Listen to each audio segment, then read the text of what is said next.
মহাদেব বসেছিলেন। তখন সব দেবতারা চলে এলেন তার কাছে। দেবতারা নিজেদের মধ্যে, যখন কোনো দানব থাকে না লড়াই করার মতো, তখন দেবতারা নিজেদের মধ্যে লড়াই শুরু করে দেয়। তারা সবাই তাদের নিজের নিজের বাহন নিয়ে হাজির হলো। তারা বলল, আমরা সিদ্ধান্ত নিতে পারছি না যে কার বাহন সবচেয়ে ভালো। একদম বাচ্চাদের মতো, আমার সাইকেলের থেকে ভালো। মহাদেবও অবাক হয়ে গিয়েছিলেন, ভাবলেন কে এর বিচার করবে। তারপর বললেন, একটা কাজ করো, পুরো পৃথিবীটাকে একবার চক্কর দিয়ে এসো। যার বাহন সবচেয়ে ভালো হবে সেই সব থেকে আগে ফিরে আসবে।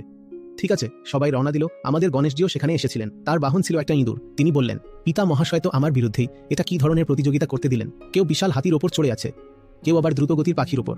সবারই দারুণ বাহন আছে, আর আমার কাছে একটা ছোট্ট ইঁদুর। তাই আমি তো গণনার মধ্যেই আসবো না। সবাই বেরিয়ে পড়ল তাদের বাহনে চড়ে। তখন গণেশজি বললেন, এবার আমি দেখাবো। তিনি শিবজিকেই প্রদক্ষিণ করে ফেললেন এবং সেখানেই আরামে বসে লাড্ডু খেতে লাগলেন। এরপর একসময় সব দেবতারা হাঁপাতে হাঁপাতে ফিরে এলেন তাদের নিজের নিজের পরিক্রমা শেষ করে।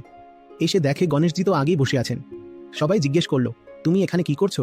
তিনি বললেন, আমার হয়ে গেছে। মহাদেব জিজ্ঞেস করলেন, কিভাবে?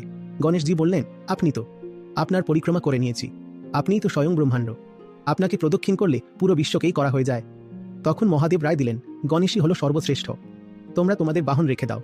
তবে সব থেকে অগ্রণী দেবতা তো গণপতিই থাকবে, কারণ তোমরা সবাই স্থূল দৌড় লাগিয়েছ, আর গণেশ সূক্ষ্ম বিষয়টা ধরে ফেলেছে।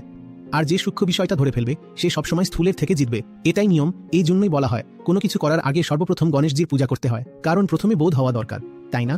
বোধ ছাড়া যদি কিছু করো তাহলে সেটা শুধু পাগলামিই হবে।